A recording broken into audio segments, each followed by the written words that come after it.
Hi friends, hello, welcome to our cooking channel.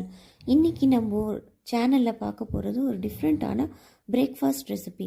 அதுவும் மழைக்கு சுட சுட சாப்பிட்றதுக்கு சூப்பரான ஒரு ரெசிபி பார்க்க போகிறோம் ஃப்ரெண்ட்ஸ். வாங்க வீடியோக்குள்ளே போகலாம். இன்றைக்கி நம்ம பார்க்க போகிற ரெசிபி எக் சேமியா. நம்ம நார்மலாக வீட்டில் சேமியா உப்புமா செய்வோம்.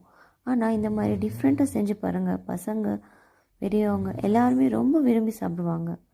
இதுக்கு தேவையான இன்க்ரீடியன்ட்ஸ் என்னென்னு பார்த்துடுவோம்.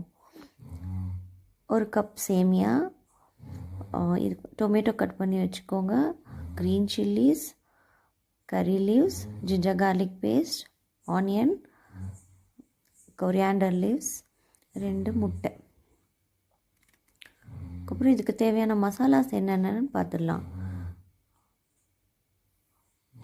Turmeric powder, pepper powder, garam masala, salt, chilli powder. வாங்க இப்போ இதை எப்படி செய்யலான்னு பார்த்துடலாம். ஃபஸ்ட்டு சேமியாவை கொஞ்சம் நெய் ஊற்றி நல்லா வறுத்துக்கோங்க. இப்போ தான் சேமியா நல்லா உதிரி உதிரியாக வரும். ஏற்கனவே ரோஸ்டட் சேமியாவாக இருந்தாலும் ஒரு வாட்டி லைட்டாக வறுத்துக்கோங்க. வறுத்து எடுத்துக்கிட்டு நம்ம கடாயில் எண்ணெய் ஊற்றிக்கலாம். எண்ணெய் ஊற்றிக்கிட்டு கறி லீவ்ஸ் போட்டு ஃப்ரை பண்ணிக்கோங்க. நல்லா வாசனை வந்ததும் ஆனியன்ஸ், நார்மல் உப்புமாவை விட இது கொஞ்சம் ஆனியன்ஸ் நிறைய போடுங்க, டேஸ்ட் ரொம்ப நல்லாயிருக்கும். ஆனியன்ஸ் நல்லா ஃப்ரை ஆகட்டும். இப்போது ஜிஞ்சர் கார்லிக் பேஸ்ட் போட்டுக்கலாம், க்ரீன் சில்லி ஆட் பண்ணிக்கலாம். இதெல்லாம் போட்டு நல்லா ஃப்ரை பண்ணுங்கள்.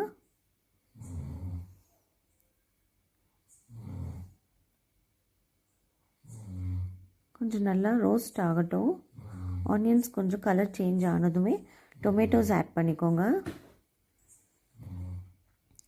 இதெல்லாம் ஒன்றா சேர்ந்து நல்லா வதங்கட்டும். இதுக்கு தேவையான மசாலாஸ் எல்லாத்தையும் நம்ம ஒன்றா ஆட் பண்ணிடலாம். மசாலாஸ் எல்லாம் ஆட் பண்ணி 1.5 கிளாஸ் வாட்டர் ஊற்றிக்கோங்க.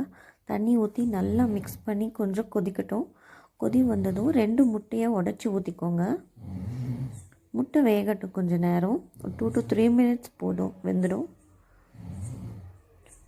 முட்டை நல்லா வெந்ததுமே நம்ம வறுத்து வச்சுருக்க சேமியாவை ஆட் பண்ணிப்போம்.